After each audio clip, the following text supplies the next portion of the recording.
시청자분들 안녕하십니까. 한국대학신문의 이재규입니다. 인사드리겠습니다. 몇 분 안 오셨지만 바로 진행을 하겠습니다. 학내 바쁜 현안에도 불구하고 멀리 송도까지 함께해 주신 총장님들께 다시 한번 감사드립니다. 시간 관계상 국민의례로 제4차 컨퍼런스를 시작하겠습니다. 자리에서 일어나셔서 스크린 정면의 태극기를 향해 주시기 바랍니다. 국회대여 경례.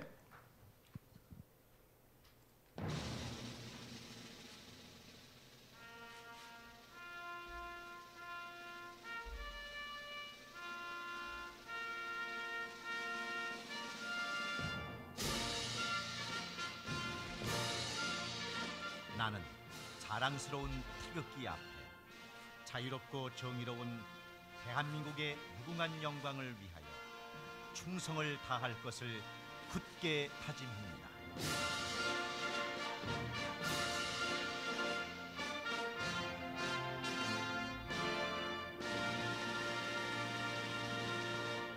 바로 자리에 앉아 주시기 바랍니다. 네. 오늘 4차 컨퍼런스는 인천제 조동성 총장님의 혁신대학 운영 사례에 대한 주제 발표와 황선조 선문대 총장님 그리고 평택대 신은조 총장님의 지정 토론 순서와 총장님들의 자유 토론으로 진행이 되겠습니다. 먼저 서밋 이사장이신 본지 이인원 회장님의 환영사와 조동성 총장님의 인사 말씀 이어서 듣겠습니다. 감사합니다. 어제 오전에 한양대학이 개교 80주년 기념식을 한다고 해서 갔었습니다. 근데 우리나라에서 일반적인 개교 기념식과 달리 특별히 연사를 초청하셨더군요. 그 연사가 누구시냐면 요즘 많이 매스컴에 오르내리는 금년에 100세가 되신 김영석 연세대학교 명예철학교수께서 한 40분 동안 강의를 하셨습니다. 내가 이 말씀을 시작하는 이유는 100세가 되신 그 분이 한국 고등교육에 대한 분석을 하시는데 너무도 정확하고 너무도 놀라울 정도로 확실해서 모두가 끝난 다음에 기립박수를 했는데요. 요지는 세 가지입니다. 하나는 대학도 기업처럼 돈이 있어야 되는데 돈을 갖게 하지 않고는 대학이 어떻게 발전하느냐. 미국식으로, 미국은 뭐 우리나라도 어느 정도 그렇습니다만 각 학생들마다 등록금이 다르다는 거예요. 그래서 돈 많이 있는 사람이 등록금 더 내면 없는 사람들은 거의 무료로 공부할 수 있도록 우리나라도 그렇게 되지 않냐 그런 얘기고, 두 번째는 교수가 좋아야 되는데 학교에 교수를 대학이 마음대로 데려올 수 있는 그런 방법으로 바꿔야 된다. 그러면서 독일 얘기를 하더라고요. 독일의 어느 교수를 옛날에 자기가 만났을 때 하는 얘기가 미국이 독일의 발전을 따라오려면 150년은 걸릴 거다. 그 이유가 미국 대학 시스템 가지고는 안 된다. 독일을 쫓아올 수 없다. 그렇게 얘기했는데 최근에 만났더니 그 같은 분이 그러더래요. 독일이 미국 대학을 쫓아가려면, 미국 사회를 쫓아가려면 앞으로 100년에도 안 될 거다. 그 이유는 대학 발전의 모습이 독일식으로 해서는 안 된다는 거예요. 미국식으로 자유롭게 돼야 되는 것이 독일식으로 국가가 다 지어놓고 해가지고는 안 된다. 근데 제가 사실은 말씀드리려는 것은 이 세 번째 얘기인데, 세 번째 뭐라고 말씀하시냐면 대학 위에 국가가 있어가지고는, 대학 위에 교육부가 있어가지고는 대학이 발전할 수 없다는 거예요. 대학이 비전을 얘기하고 발전 방향을 얘기하고 한 걸 가지고 국가가 그대로 쫓아가야 국가가 발전하는 국가가 되지, 대학 위에 군림해가지고 이래라 저래라 해서는 도저히 가망성이 없다고 놀라울 정도의 공감을 받았는데요. 말하자면 그런 겁니다. 배고프다니까, 돈이 없다니까, 그래 너 이걸로 쌀 사 먹어 그러고 교육부에서 주고는 나중에 감사하면서 왜 보리도 샀어? 왜 콩도 샀어? 쌀만 사 먹으랬는데 왜 아이스크림도 샀어? 교수를 왜 그렇게 채용해? 그건 안 돼. 그런 식으로 가선 안 된다는 뜻으로 해석을 했습니다. 우리 대학에 문제가 정말 많습니다. 앞으로 여러분 기회가 있으면 그분이 대학에서 얘기하신 것을 참고로 해주시기 바랍니다. 정말 감명을 받았습니다. 오늘 인천대학에 와서 보고 전 또 감명을 받았습니다. 제가 한 거의 10년 전쯤 와서 강의도 한 적이 있는데 그때는 여기가 아직 완전히 되지 않은 상태에서 왔었는데 오늘 보니까 한국이 아니고 새로운 나라에 온 것 같군요. 여러 가지 시설도 그렇고 모든 것이 잘 짜여져 있고 해서 조동성 총장께 거듭 감사를 드립니다. 아무쪼록 오늘 우리가 토론하는 것이 모든 대학이 인프라는 인천대학 비슷하게 되고 내용적으로는 정말 국가를 선도하는 그런 대학이 되는데 이바지되길 바라면서 조동성 총장님의 환영사를 듣기로 하겠습니다. 박수로 먼저 이렇게 먼 길을 와주신 여러 대학 총장님과 이렇게 대표자들께 감사드립니다. 그리고 무엇보다도 오늘 이 자리를 만들어 주신 우리 한국대학신문의 이인원 이사님께 감사드립니다. 사실 이인원 이사장님은 저하고는 개인적인 좀 관계가 있어가지고 저희 선친이 연대 정외과 교수로 오셨는데 저희 어머님 말씀으로는 우리 이인원 이사장님이 저희 아버님이 아주 수제자였다고 합니다. 그래서 대를 이어서 지금은 제가 이인원 이사장님께 많이 배우는 입장입니다만 이렇게 좋은 자리를 만들어 드릴 수 있게 해주셔서 고맙습니다. 저희 학교는 아직 신설대학입니다. 저희 이제 올해 40주년이고요. 그 사립대학이 시립대학으로 바뀐 게 1994년이니까 25년이 됐고 또 시립대학이 또 국립대학으로 바뀐 게 2013년이니까 6년 됐습니다. 그 이장소는 2009년에 왔으니까 10년이 됐고요. 그래서 모든 면에서 새롭고 많은 변화가 일어나고 있는 그런 대학입니다. 그래서 여러분 보시기에는 이 변화가 좀 아찔아찔할 수도 있지만 또 저희 대학의 많은 교수님들이 하나가 돼서 여기까지 지금 와주고 계시고요. 그래서 이 대학은 요새 혁신이라는 게 하나의 키워드가 되고 있습니다만 이미 이 학교의 DNA로 그 혁신이란 두 글자가 자리 잡혀 있는 대학이고 우리 모든 교수님들이나 지원 선생님, 학생들에게 이 혁신이라는 건 결코 낯선 단어가 아닌 그런 학교입니다. 그래서 제가 조금 있다가 간단히 소개 좀 드리겠습니다만 저희 인천대학을 살펴주시고 오늘 저에게 많은 가르침을 주셔서 저희가 여러분으로부터 많은 배움을 가질 수 있게 해주시기 바랍니다. 지금 저희 학교 주요 보직자 교수님이 계셔서 먼저 좀 소개 좀 드리겠습니다. 우리 박종태 부총장님은 교학부총장이십니다. 네.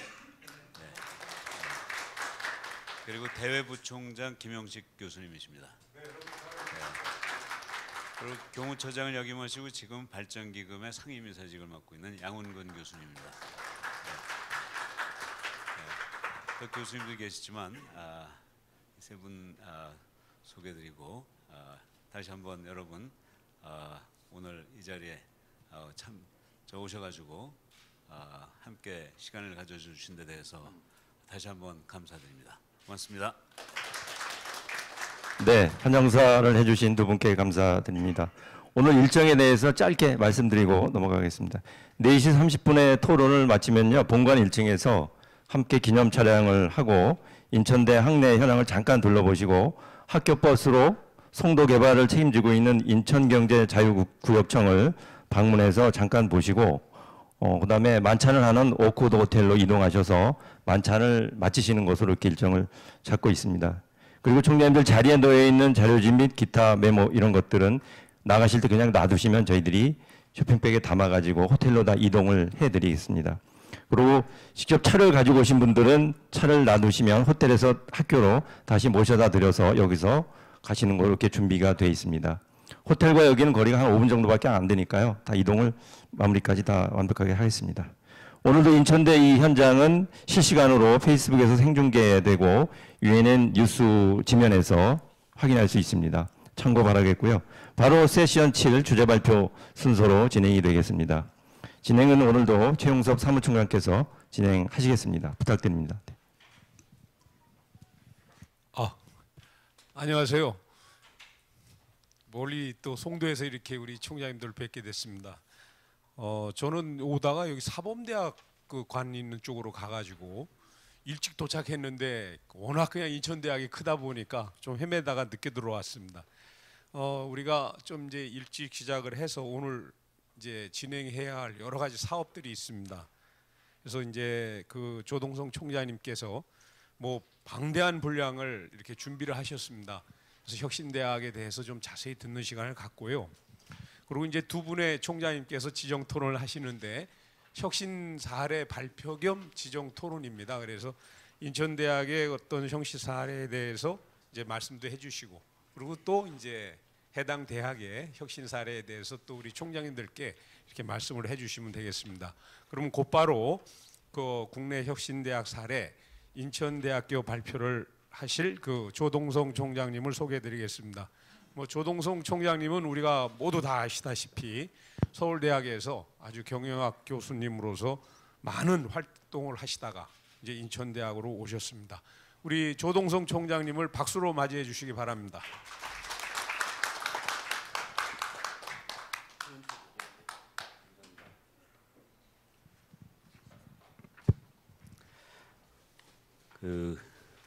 먼저 광고 시간 하나 갖겠습니다. 여러분 가지고 계신 자료에 이런 남색 패키드가 있는데요. 지난번에도 한번 드렸습니다만 저희 대학이 40주년을 올해 맞습니다. 그래서 여러 가지 행사가 있는데 그 중에 하나로 한자대학 동맹 제2차 컨퍼런스를 저희가 열게 되었습니다.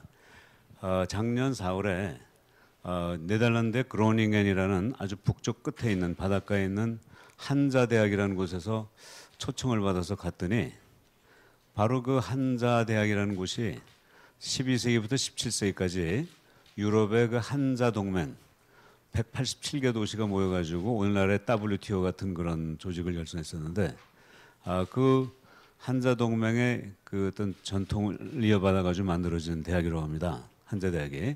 그 대학에서 이제 새롭게 한 300년 만에 다시 한번 한자동맹을 하자.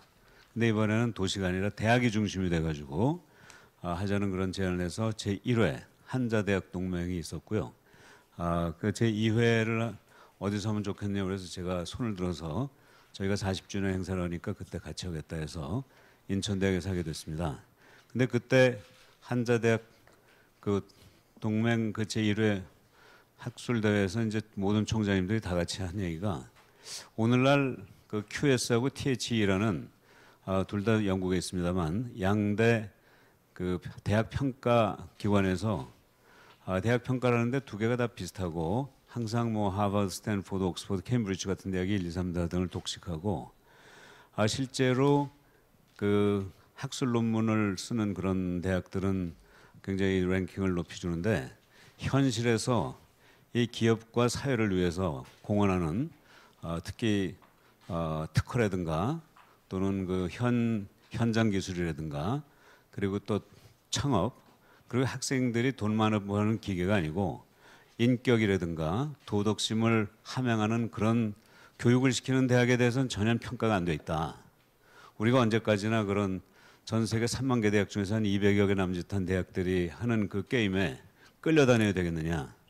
더 이상 한스 크리스천 안더슨의 그 벌거벗은 임금 같은 우리 몸에 맞지 않는 옷을 쫓아가는 건 안 했으면 좋겠다 하는 그런 공감대가 만들어져 가지고 그럼 앞으로 한자대학의 그 동맹에서 새로운 랭킹을 만들어 보자.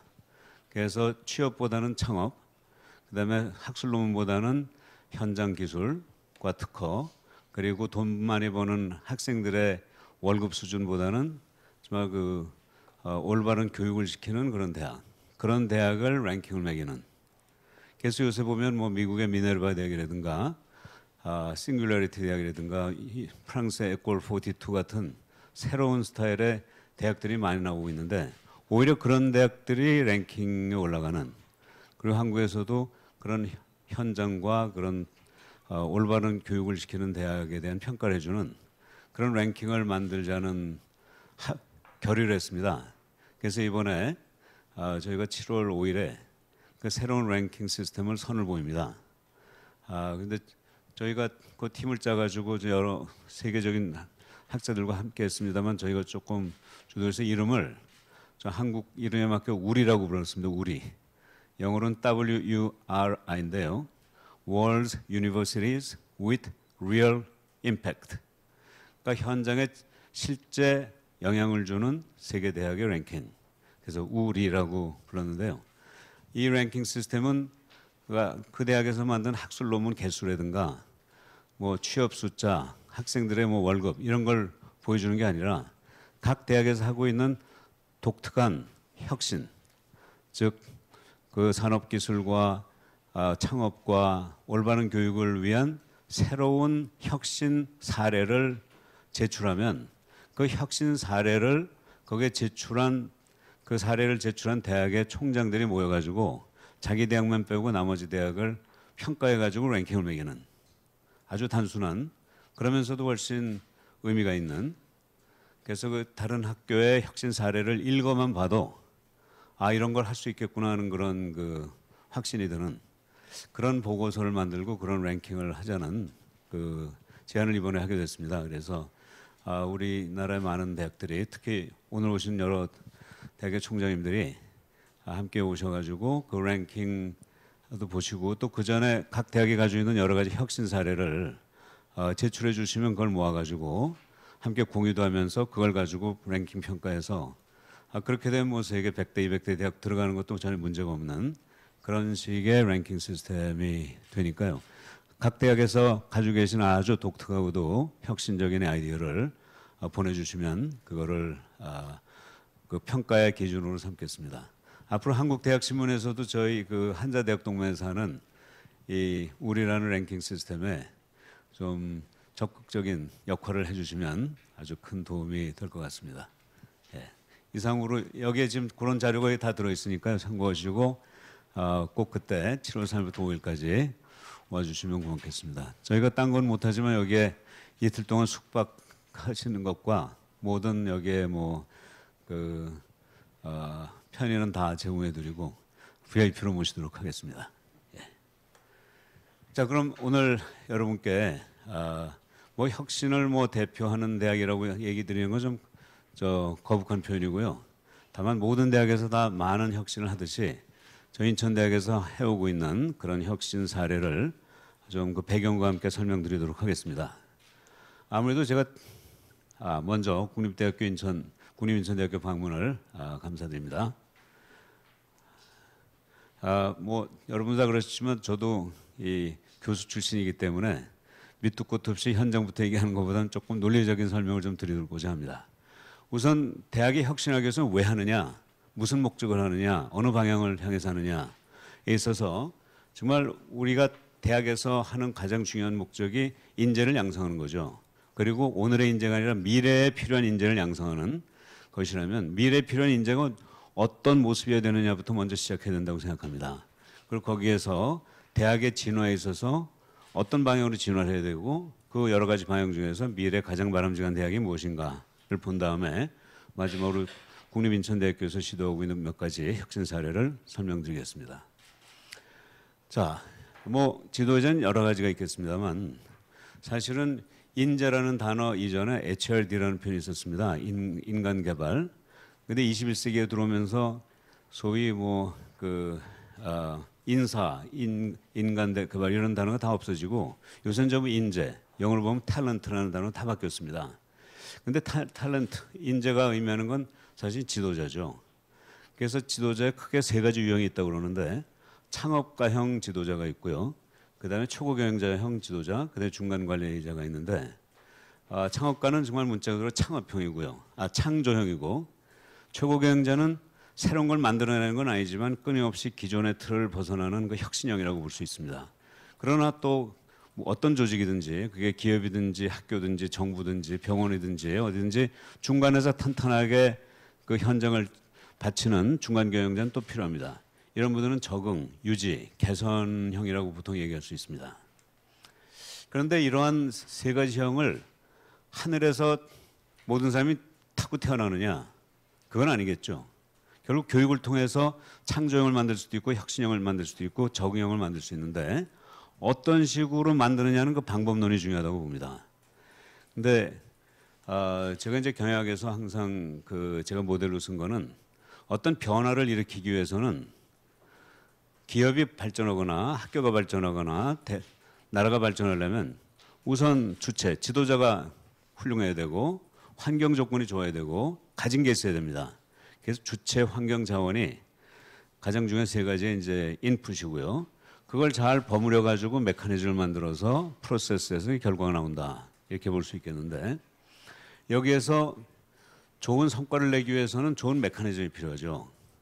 근데 그 메커니즘이 주체, 환경, 자원인데 어떻게 해야 좋은 결과가 나오느냐, 특히 창조형이 나오느냐, 혁신형이 나오느냐, 또는 정형이 나오냐인데 이 세 개를 버무리는 데 있어서 여러분 수학에서 조합과 순열이라는 수학 공부를 고등학교 때 하신 기억이 나실 겁니다. 근데 조합이라는 건 이 주체, 환경, 이 자원의 어떤 내용이냐고요. 순열이라는 건 이 세 가지를 어떤 순서로 배합하느냐, 어떤 순서로 중요성을 두느냐 하는 것일 겁니다.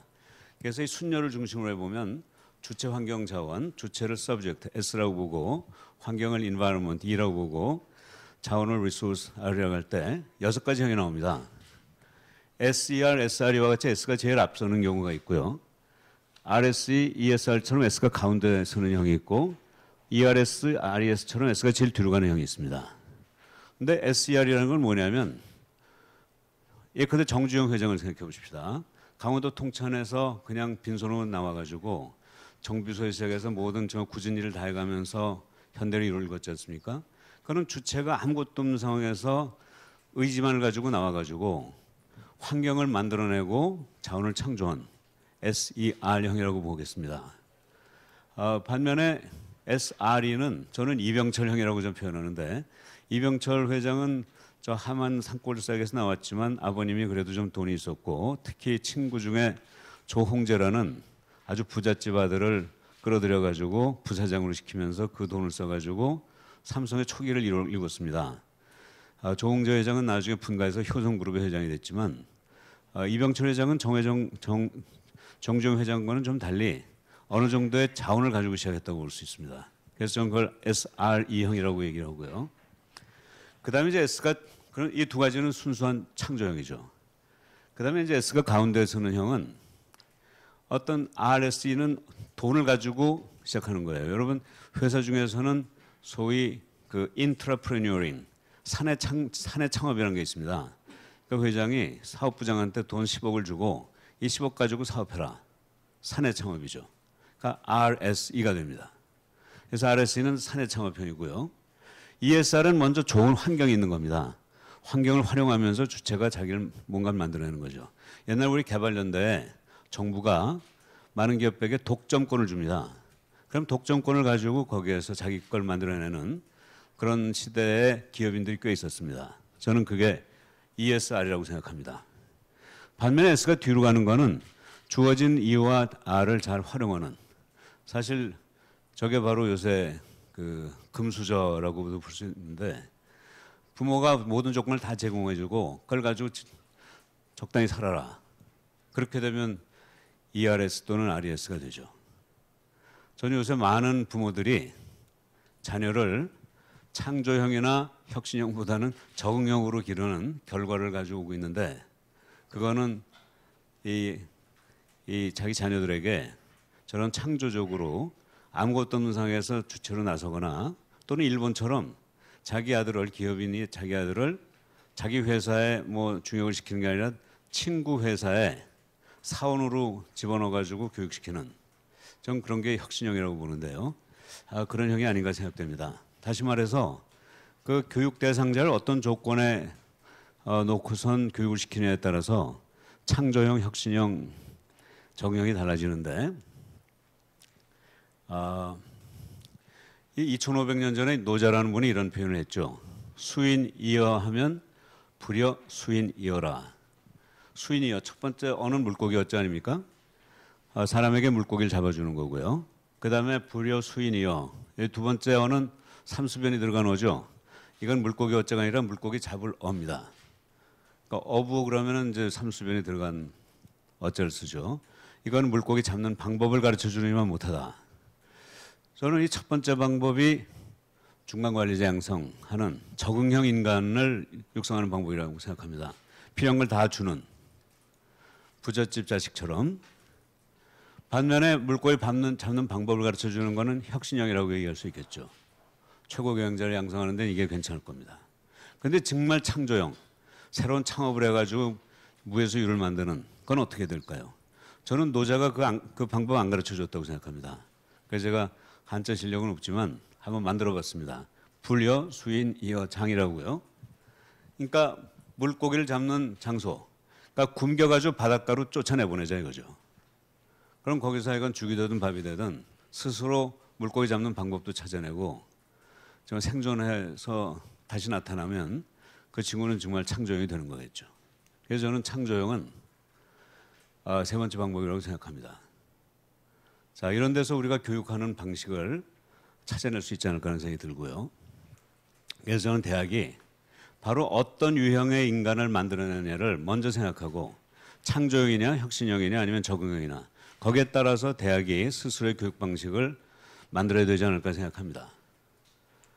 자, 그래서 그런데 모든 대학이 똑같은 방향으로 가면 안 된다고 생각합니다. 지금 여러분 우리나라에서는 모든 대학이 다 4차 산업혁명을 목표로 해서 AI라든가 뭐 VR이라든가 IoT라든가 뭐 요새 블록체인까지 그것만 하면 다 되는 거로 생각하는데 그게 정답일까요?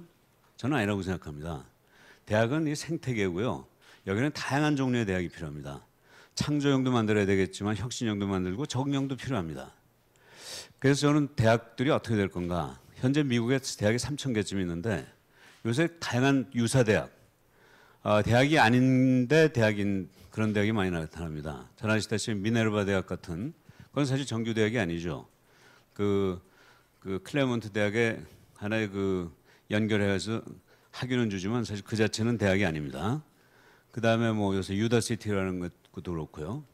중국도 마찬가지로 정확하게 1,500개 정도의 대학이 있는데 요새 그 새로운 대학들이 막 나타나고 있다가 시진핑 시대에 와서 조금 주춤하고는 있다고 합니다. 한국에는 한 400여 개 대학이 있다고 그러는데 418개라고 최근에 제가 자료를 본 적이 있는데 앞으로 이 대학이 어떻게 될 건가? 많은 사람들이 대학이 어떻게 될 건가 물어보면 거의 일률적으로 대학 수가 많이 줄 거라고 얘기합니다. 여러분 믿으세요? 저는 안 믿습니다. 저는 앞으로 10년쯤 후면 대학이 한 600개로 늘어날 거로 봅니다. 왜냐? 저는 획일적 교육을 담당하는 정말 누가 봐도 똑같은 대학은 확 줄 거예요.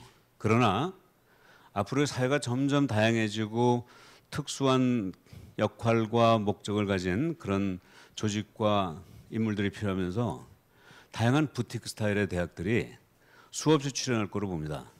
여러분 이미 제 귀에 많이 들리고 있는 몇 개 기업들이 있습니다. SKT에서도 지금 나름대로 대학을 만들겠다고 그러고 있고요. 다산 네트워크에서 만들고 있다고 그러고 뭐 대교에서도 만들고 있다고 그러고 한 6, 7개 대학이 현재 대학에 대해서 더 이상 기대하지 않고 스스로 필요한 인재를 만들어내겠다. 지금 그런 노력을 이미 하고 있습니다. 지금 미국이나 중국, 일본 마찬가지로 한국에서도 자생적으로 이 사회에서 그런 욕구가 분출해 나오고 있고 그게 대학의 자격을 교육부로부터 받건 안 받건 관계없이 젊은 사람들이 그런 데 가서 공부를 해가지고 사회에 진출하는 그런 현상이 생기고 있고 아마 구체적인 예 중에 하나가 삼성그룹에서 운영하는 사디라는 그 디자인 회사일 겁니다.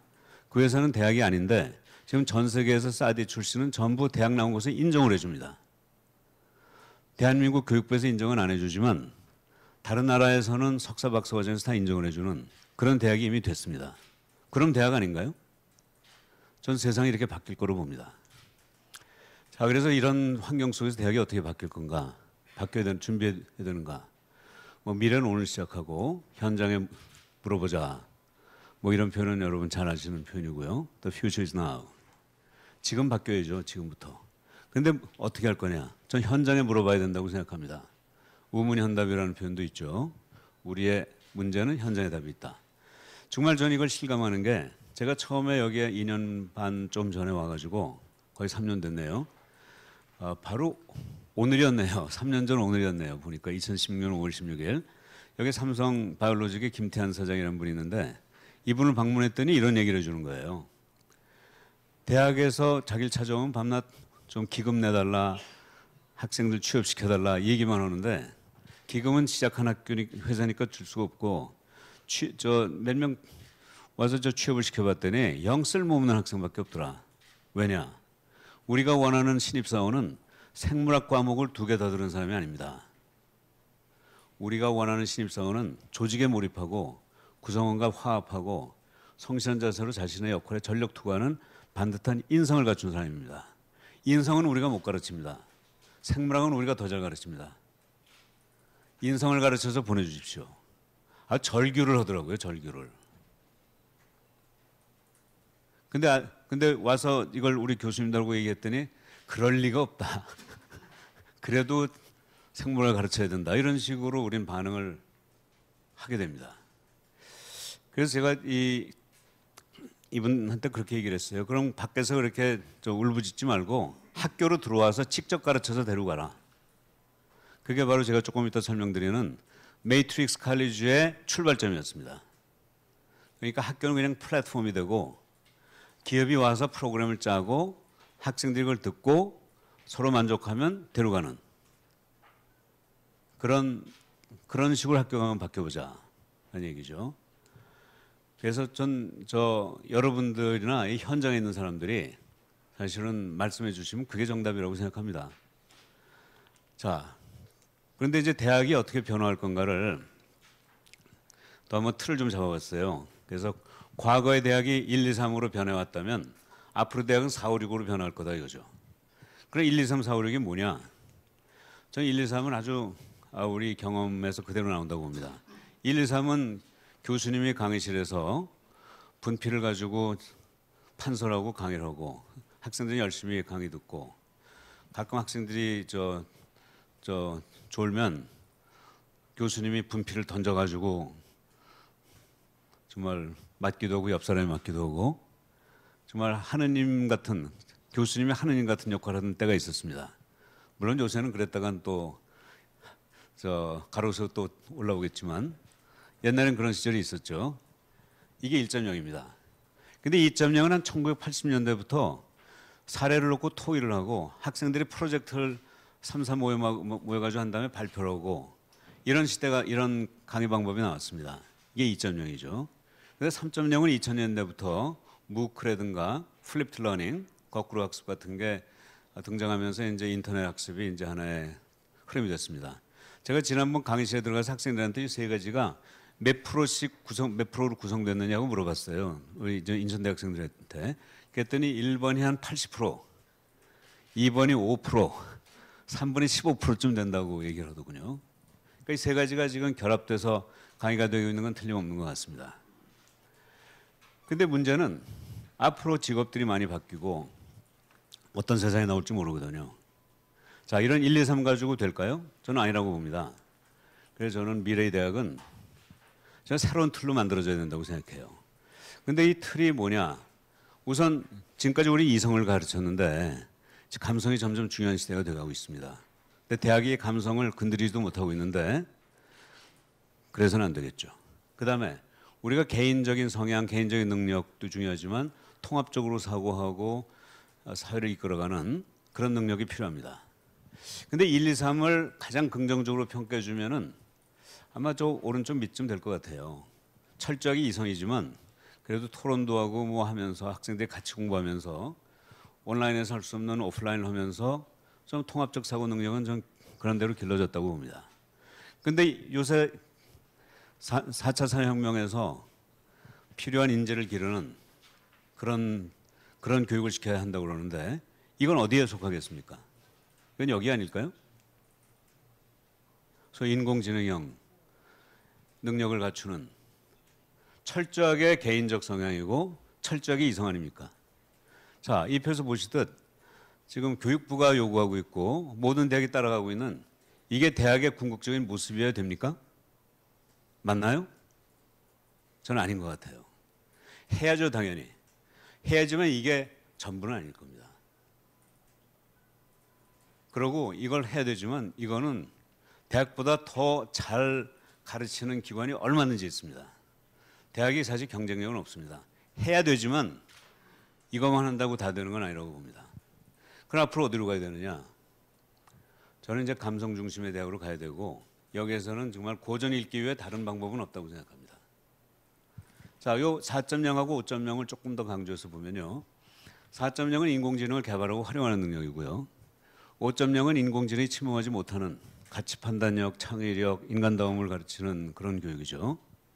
근데 이미 여러분 유다시티라는 미국의 기업을 아실 겁니다.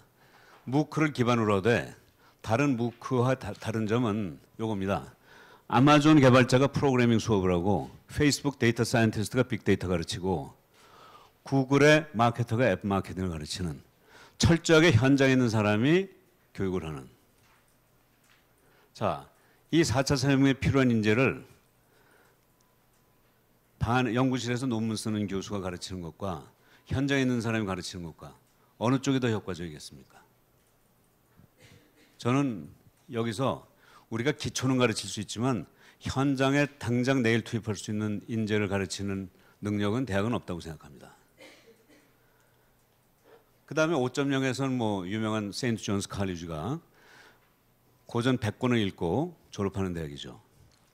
제가 여기에 그 총장이 질문 한번 왔었죠. 작년 11월에. 그래서 그분하고 이렇게 토론을 같이 하다가 한번 질문했어요. 제가. 여기서는 뭘 하고 있냐면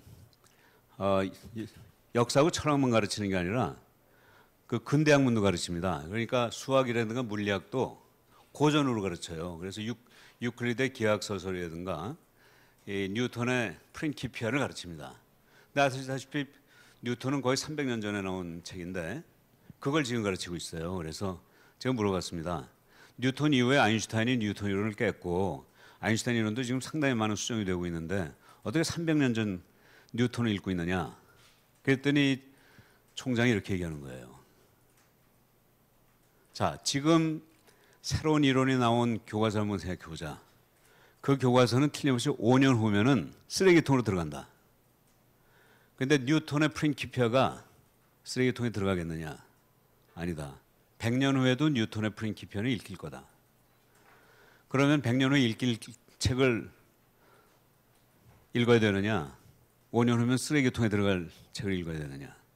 고전은 옛날에 쓰여진 책이 아니라 미래에 읽을 책을 미래에도 읽힐 책을 고전이라고 한다. 이렇게 얘기하더라고요. 그래서 제가 말문이 막혔습니다. 자, 시카고 대학이 또 유명한 대학 아닙니까? 1900 시작한 지 얼마 안 되는 그 대학인데 그런데 이 대학이 1929년에 그 로버트 허친스라는 총장이 들어와가지고 고전 100권을 읽지 않으면 졸업 못한다고 딱 선언했어요. 그래서 교수 학생들이 다 반발하고 그랬는데 결국 총장이 밀어붙여가지고 학생들이 책을 읽으면서 내가 왜 존재하는가, 나는 왜 공부해야 되는가 하는 걸 깨달으면서 결과적으로 지금 90년 만에 노벨상 수상자가 89명이 나왔다고 합니다. 케임브리지가 1등이고 시카고 2등이고 나머지 뭐 스탠포드, 뭐 하버드는 한 40명, 50명밖에 안 된다고 합니다. 자, 그때 저 마지막에 하나 남아 있습니다. 저게 뭘까요? 저는 이게 6.0이라고 주장하는데 이거는 나눔과 봉사라고 생각합니다. 역시 이 세상을 끌어가려면 자기가 밑으로 내려가서 베풀고 그 다음에 가진 걸 아낌없이 제공해야 된다고 생각합니다. 이걸 강의실이 아니라 현장에서 해야죠. 그래서 개인적 성향보다는 통합적, 강의실 안에서 밖으로, 인식에서 행동으로, 지식에서 지혜로 움직이는 대학, 행동하는 학생. 이런 대학에서 이 6.0의 그런 교육이 일어날 수 있다고 봅니다. 그래서 저희는 연구, 교육, 그다음에 봉사가 있는데 사실 봉사하면 영어로 표현해서 icing on the cake. 케이크 위에 가는 뭐 데코레이션이라고 생각하지만 사실 그게 아니고 교육과 연구 못지않게 봉사가 좀 중요하다고 생각합니다. 그래서 연구는 4.0, 교육은 5.0, 봉사에서는 6.0을 추구하는 그런 종합대학이 되자 이겁니다. 학문으로도 종합적이 돼야 되지만 연구와 교육, 봉사를 종합적으로 하는 대학. 그래서 인천대학에서 하고 있는 게 여러분 혹시 우리가 어딘지를 모르실까 봐 인천이 21세기의 중심지인 이 동북아의 또 중심지라는 말씀을 좀 드리고요. 앞으로 남북이 통일이 된다면 통일 수도는 인천밖에 될 수 없다는 말씀을 제가 드립니다. 아시지만 DMZ가 255km고요. 그 NLL이 277km, 532km입니다. 그중에 NLL 277km는 전부 인천이고요. 이쪽 255km 중에 강화도 40km가 인천입니다. 그래서 약 320km가 인천이고요. 나머지 한 210km가 경기도와 강원도입니다. 그리고 저희 대학은 공항에서 다리만 건너면 되는 데이고 한 20분 걸리고요. 서울 한 45분. 근데 제가 있던 서울대학에서 24분밖에 안 걸리더라고요. 저희 집이 용산에 있는데 저희 집 가는 게 훨씬 더 시간이 많이 걸립니다. 자, 이게 인천대교의 밤 모습이고요. 이게 정말 송도의 야경. 이따 저녁 때 좀 늦게까지 계시면서 야경을 흠뻑 즐기시기 바랍니다. 멋있잖아요? 이게 송도 한가운데 있는 센트럴파크의 그 호수의 장면입니다.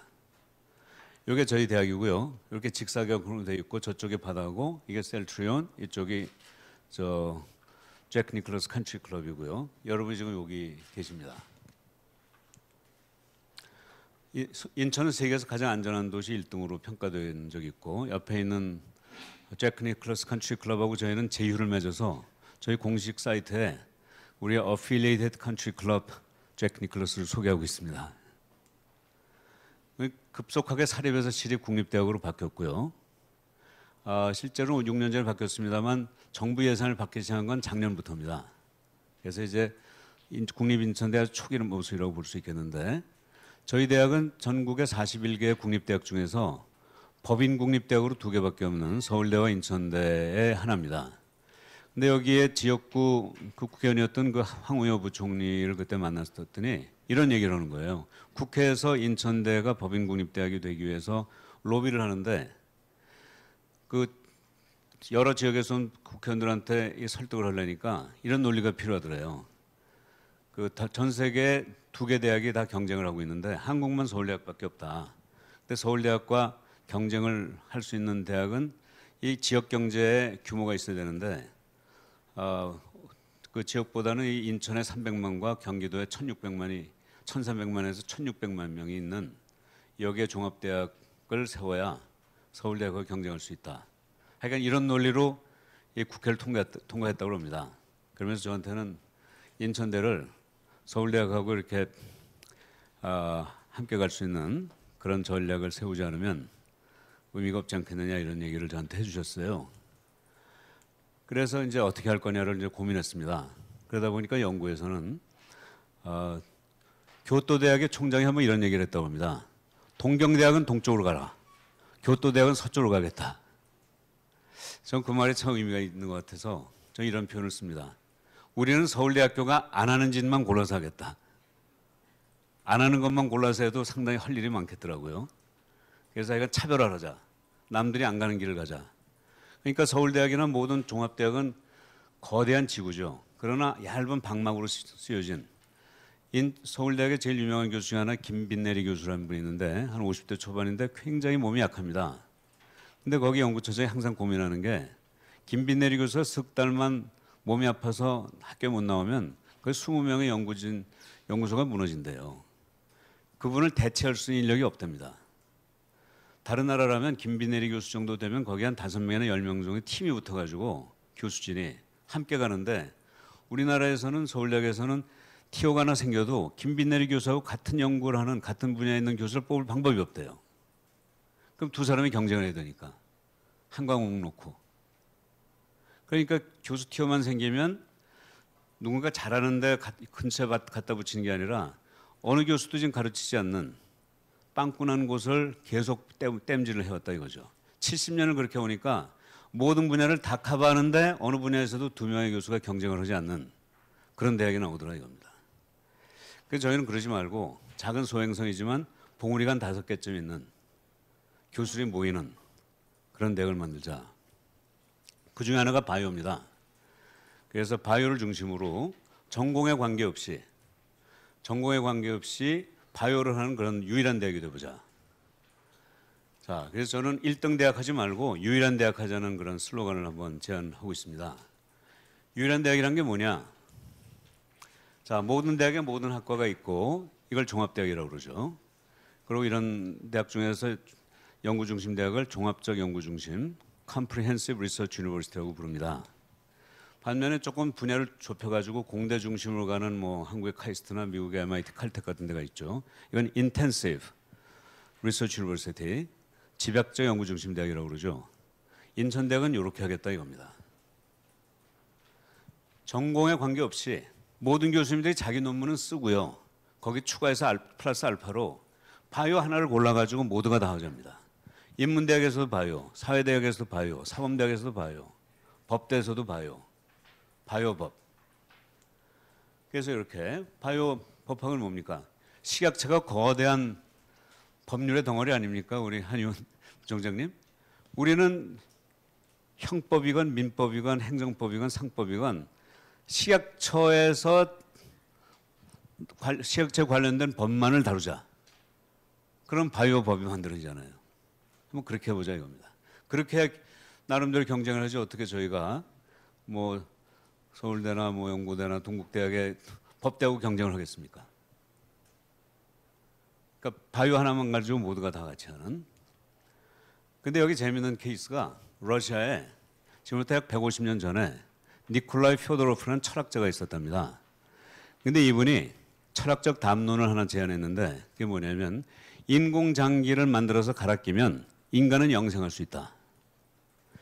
그 뭐 황당한 얘기였겠지만 150년 전에 러시아 정부가 그 얘기를 듣고 영감을 받아서 인공장기를 만드는 산업을 세계에서 최초로 시작했대요. 그래서 150년이 지난 지금도 인공장기 산업에서 러시아가 선두주자입니다. 그래서 러시아에서는 이 니콜라이 퓨도로프를 기리는 우표까지 만들어가지고 이 인공장기 산업에 대한 공헌을 치하했다고 합니다. 자, 인공장기는 공학도가 만들지만 공학도에게 영감을 주는 건 누굽니까? 인문학 아닙니까? 그렇게 함으로써 새로운 세상이 열리는 거죠. 저희는 작년 11월 22일에 글로벌 바이오 컨버전스 포럼이라는 걸 했습니다. 여기에서는 바이오를 전공하지 않는 인문학도, 사회학도들이 바이오 논문을 써가지고 그거를 바이오 학자들이 앉아서 듣는 그런 컨퍼런스를 열었고 올해는 다시 8월 20일에 두 번째 컨퍼런스를 합니다. 30편의 논문이 나왔는데요. 이게 쭉 논문인데 참고로 그중에 하나는 우리 학교 영문학 교수 3분하고 저하고 경영학하고 하는 4사람이 바이오 논문 하나 썼어요. 말도 안 되죠. 근데 그걸 조금 이따 소개해 드릴게요. 그 외에도 여기 아주 재밌는 논문들이 많이 있습니다. 여기 보시면 뭐가 있을까요? 여기 보시면요, History of Change in Viruses Presented in Culture and Art. 예술과 문화에 나타난 바이러스의 변화를 지금 얘기하고 있다고 합니다. 그런 논문을 쓴 사람도 있고요. 하여간 바이오 안 하는 분들이 바이오를 픽업해서 하는 거고요. 30편의 논문이 나왔습니다. 근데 그 중에 저하고 정말 영문학 교수 3분이 쓴 논문 잠깐 소개해 드릴게요. 여긴 2개의 가설이 있었습니다. 이게 뭐냐면 전 세계에 동서고금에 쓰여진 소설책이 1억 4천만 권이랍니다. 지금까지. 아마 우리들 대개 한 500권에서 1000권쯤 읽었을 거예요. 근데 그중에 바이오에 관련된 소설만 저희가 빅데이터를 이용해서 뽑아봤더니 3,000권쯤 나왔어요. 그러니까 10개 주제로 나누니까 200~300권씩 이렇게 나옵니다. 그거를 하나하나 주제별로 언제부터 나오기 시작해서 언제 피크를 이뤘다가 쓰러졌는가 이렇게 분석을 했어요. 소설책을. 그다음에 그 주제에 대해서 실제 학계에서는 연구 논문이 얼마나 언제부터 나왔느냐 이런 걸 또 추적을 했고요. 그러니까 첫 번째 가설은 소설에 나온 이 주제와 실제 연구가 된 이 똑같은 주제가 어느 쪽이 먼저 시작됐느냐, 소설에서 먼저 나왔는지 아니면 논문에서 먼저 나왔는지. 자, 여러분 어느 쪽이 먼저였다고 생각하십니까? 인문학이었을까요? 과학이었을까요? 인문학이었죠.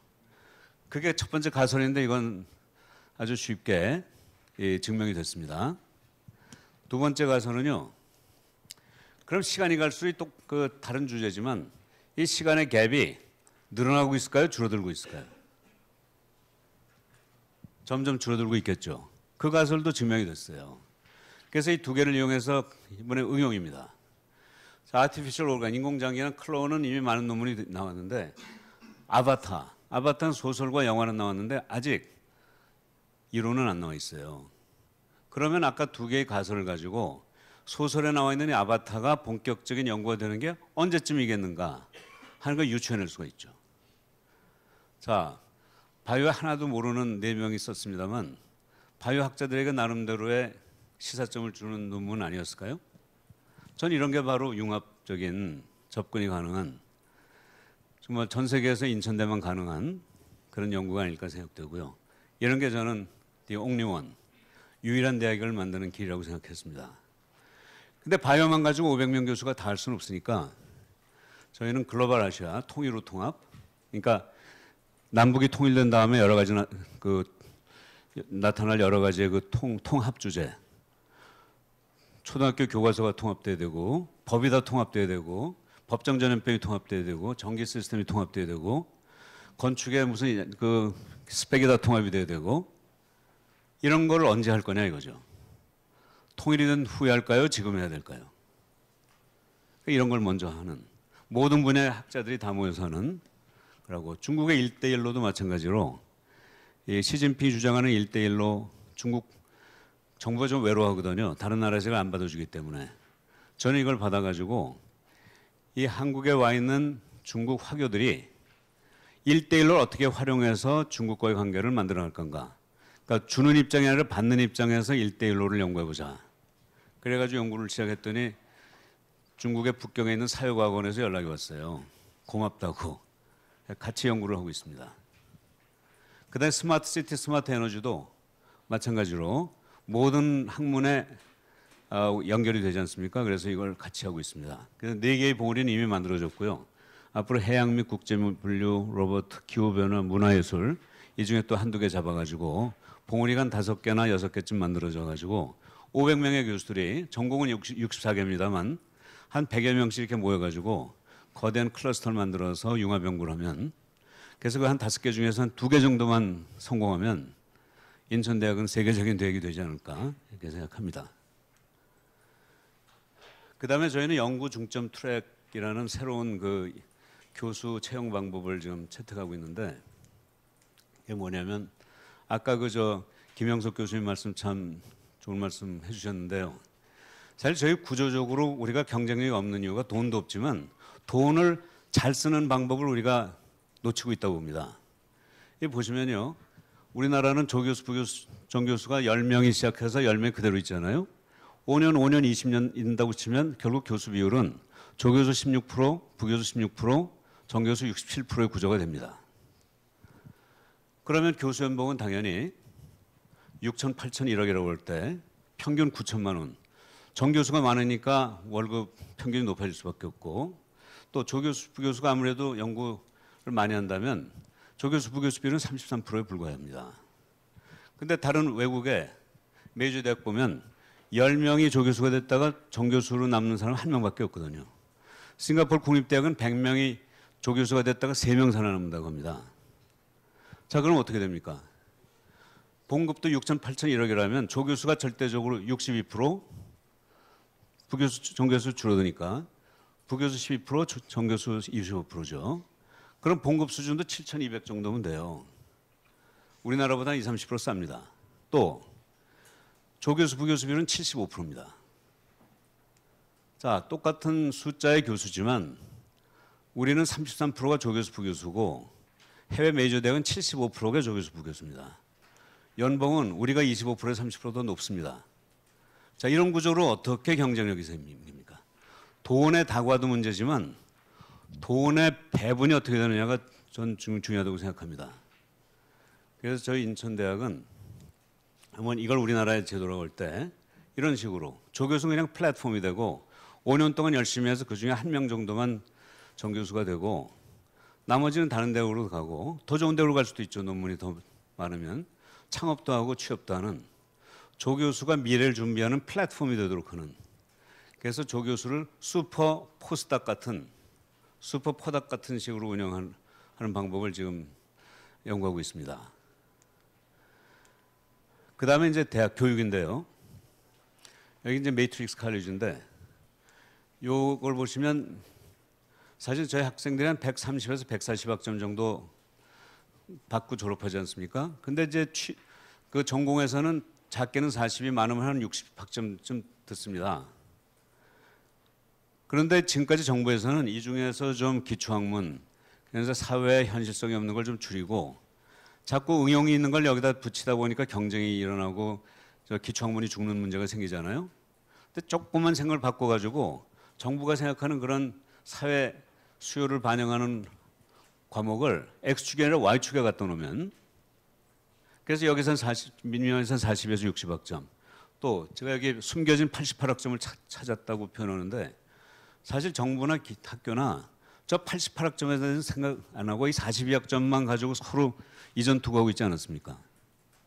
그러니까 그 아무도 신경 쓰지 않는 이 88학점 중에서 반을 뚝 잘라가지고 기업이 원하는, 정부가 원하는 과목을 개설하면 학생들은 들어온 전공에서 한 3분의 1 정도 또 자기가 원하는 취업이나 뭐 미래에 도움을 주는 과목에서 3분의 1, 3분의 1은 뭐 선택 이렇게 하면 훨씬 균형 잡힌 프로그램이 나오고 기존 학과로 들어와 가지고 자기가 원하는 곳을 가기 위한 준비를 Y축에서 받자는 얘기입니다.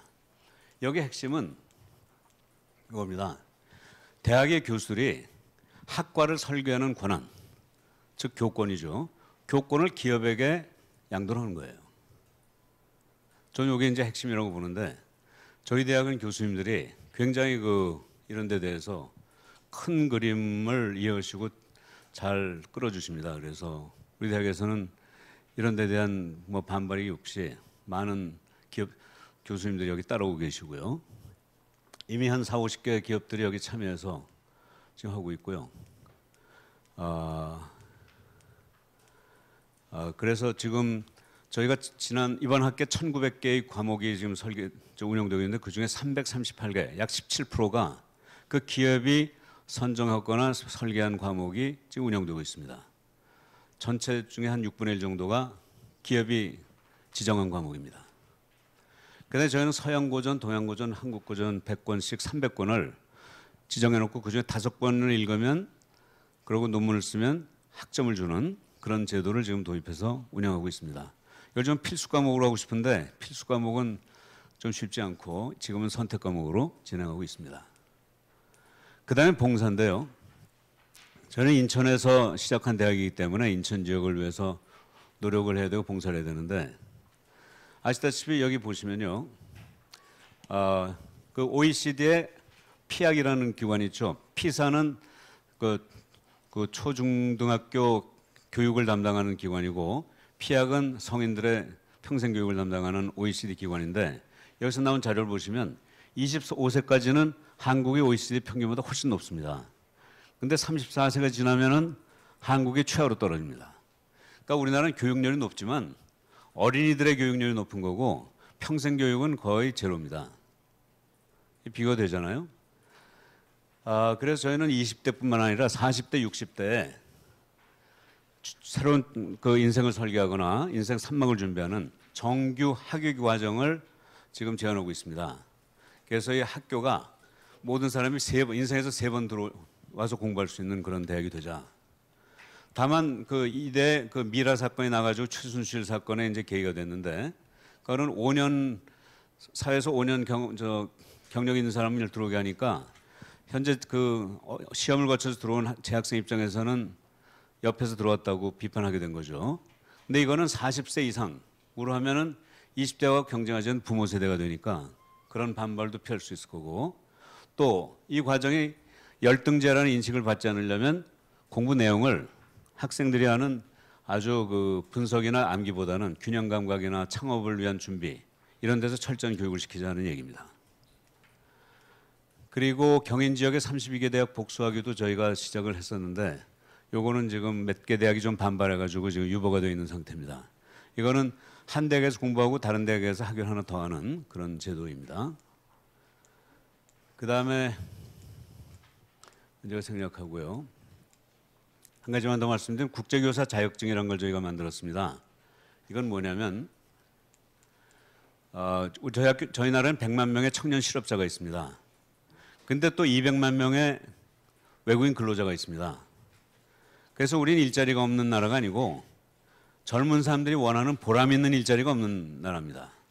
그래서 이 100만 명의 실업자 중에서 한 10만 명에게 국제교사 자격증을 만들어줘 가지고 해외 나가서 초중고등학교에 교사가 되게 하는 겁니다.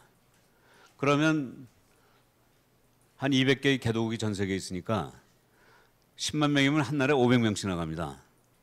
그래서 한 10년만 지나면 그 지역 유지가 될 거고 제자들이 다 그 나라 지도자가 될 겁니다.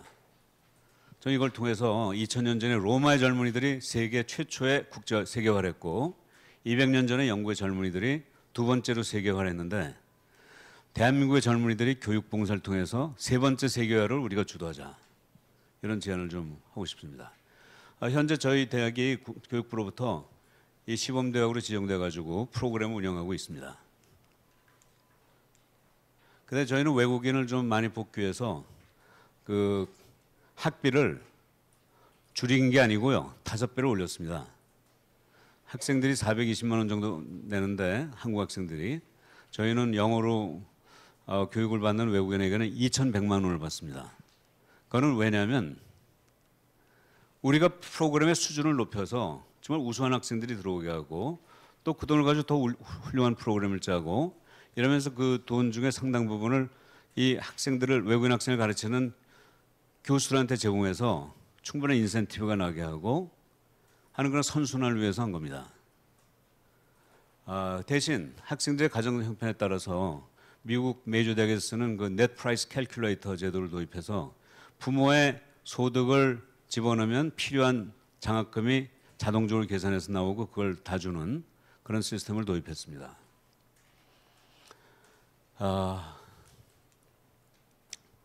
그리고 저희 그 한국어 학원이 지금 괄목상대학에 증대하고 있는데 작년 2월에 학생이 122명이었습니다. 그 전국에서 83등이었는데 현재 교사가 160명입니다. 그리고 지금 1,600명 정도, 지금 1,650명 정도 있고요. 그러니까 한 14배 정도 늘었고 올 연말에만 한 2,000명에서 한 2,500명쯤 될 것 같은데 한 1년 반 사이에 전국에서 1등이 되더라고요. 근데 참 어려운 것 같지만 핵심을 찾아보면 또 그것도 가능한 거고요. 그래서 지금 외국인 학생들을 많이 뽑고 있고 다만 너무 한 나라 예컨대 베트남이나 중국으로 몰릴까 봐 새로운 제도를 좀 몇 가지 도입했는데 그 중에 하나가 뭐냐면요. 나중에 보시면 여기 우리 55개 국기가 지금 휘날리는 거 보실 텐데 그건 우리 학교에 와 있는 외국인 학생들의 국적입니다. 그 다음에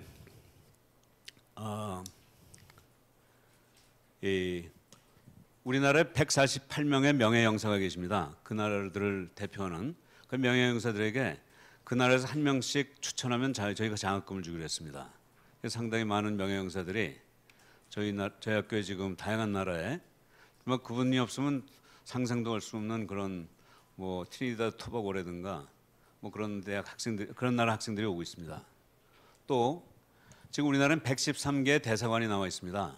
그래서 이 대사관에게 또 연락을 해서 그 대사님이 초청을 하는 한 명씩에겐 장학금을 주기로 했더니 지금 한 40개 대사관에서 또 MOU를 맺어가지고 바로 지난주에는 프랑스 대사가 오셔가지고 MOU 맺고 프랑스에서도 한 명 보내주기로 하고 이렇게 해서 그 국적을 다양화하는 그런 노력을 하고 있고요. 저희는 모든 그 문서를 한글과 영어를 병기합니다. 마치 소프라노가 알토 악보처럼 보시듯이 우리 모든 공문은 한영어로 되어 있습니다.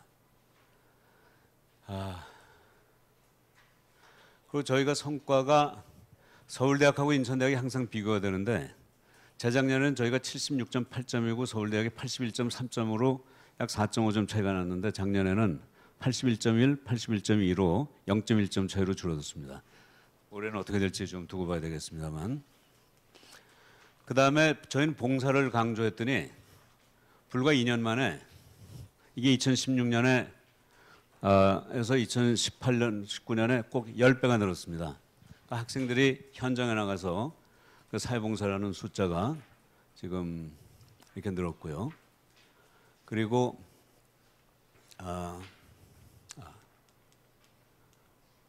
이거는 뭐 간단한 하나의 상징입니다만 저는 조직도를 완전히 180도 돌려가지고 제 이름이 여기 있고 부총장님 성함이 여기 있습니다. 그리고 여기 지금 저 직원 선생님들이고 학장님 여기 계시고 제일 위에는 인천대학교 대학생 15,000명, 제일 위에는 대한민국 국민 5천만 명을 와서 우리가 항상 대한민국 국민과 학생을 위한 대학이라는 상징적 인식을 하고 있습니다. 그래서 저희는 대학 4.0, 5.0, 6.0이 다 필요하다고 봅니다. 다만 어느 하나로 가는 게 아니라 이 4.0, 5.0, 6.0을 동시에 가는 그런 대학이 되도록 하겠습니다. 감사합니다. 네, 감사합니다. 준비한 것이 굉장히 많은데 총장님께서 축약해서 이렇게 말씀을 해주셨습니다. 이따가 시간이 있으니까요. 궁금한 점들은 말씀을 해주시고요. 곧바로 그 선문대학의 황선조 총장님의 그 지정 토론 겸 그 혁신 사례 발표가 있겠습니다. 황 총장님은 홍익대학에서 교육학 박사를 하시고요. 유니버셜 문화재단 이사로 지금 활동을 하시고 한국사립대학 총장협의회 부회장을 역임하시는 분입니다. 박수로 환영해 주시기 바랍니다. 네, 조총장님 지정 발표 잘 들었습니다. 지금까지 브랜드 서밋 발표 중에서 가장 긴 발표가 아니었는가 싶은 생각인데 가장 감명 깊은 발표가 아니었던가 싶은 생각이 들었습니다. 우리에게 주는 시사점이 컸다고 생각이 됩니다. 제가 지정 토론을 맡았는데 자료를 오늘 처음 봤습니다. 그래서 사실은 충분한 자료를 가지고 준비한 것은 아니었습니다. 제가 26커트를 준비했는데 한 커트당 30초 주게 해가지고 26분을 잡았는데 꼭 15분을 잘라라 그래서 제가 사실은 평가는 생략하고 다 같이 들었기 때문에 선문대학의 혁신사는 뭔가 구체적이고 실제로 해왔던 것 중심으로 일부를 보고도록 하도록 하겠습니다.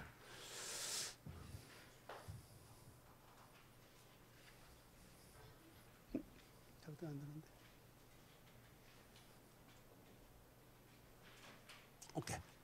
예. 예.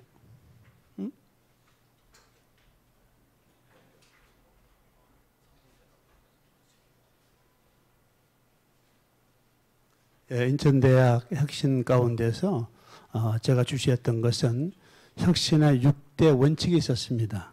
대단히 의미 있는 또 과거와 다른 그런 창의적인 그런 혁신 방향을 잡았다 하는 점이 감동이 깊었었는데 생략을 하겠습니다. 그리고 그 중에서도 세 가지 잘 안 되는데요. 컴퓨터가 있죠? 예, 세 가지 점 매트릭스 교육 제도에 대한 것, 지금까지 있어 왔던 것과 전혀 다른 교육에 대한 설계를 하고 있다고는 점, 철저하게 우리가 수요자 중심 교육 과정도 설계해 왔었는데 그것과 전혀 다른 또 다른 수요자 중심 교육 설계를 하고 있다 하는 점 매우 시사점이 컸었고, 두 번째는 예산 설계를 하는데 지금까지 우리가 보통 예산 설계를 할 때는 사람 숫자를 대비해서 예산 편성을 해왔었는데 인천대학은 그러지 않았습니다. 그것 또한 수강자 중심 또 사회적 가치를 창출하는 것까지 포함해가지고 예산 편성을 하고 있다고 하는 것도 지금까지 대학의 예산 편성과 전혀 다른 점이었다. 하는 점이 있었고, 세 번째는 아까 소개됐습니다마는 평생 교육에 대한 것도 역시 지금과 전혀 다른, 특별히 그 중에서 보니까 인천시와 협상을 해서 의원 입법을 신청해 가지고 진행을 하겠다라고 했었는데, 이런 것도 그 개 대학을 위해서나 또는 국가적 차원에서 매우 의미 깊은 새로운 시사점이 아니겠는가 하는 생각이 들었습니다. 이와 같은 내용을 보면서 제가 4가지 질문을 설정했었는데, 질문은 뭐 아마 토론 시간에 나올 대동소이할 것 같아서 생각하도록 하겠습니다. 바로 이어서 선문대학은 어떻게 지금 혁신해 왔던 것인가, 실제로 전체를 다 소개할 수 없겠고 그동안 교육 관련 좀 시사점이 되겠다 하는 점만 제가 소개를 좀 드리도록 하겠습니다. 저희들도 이게 잘 안 들어가는데? 이쪽으로. 예, 선문대학 신사를 소개하도록 하겠습니다.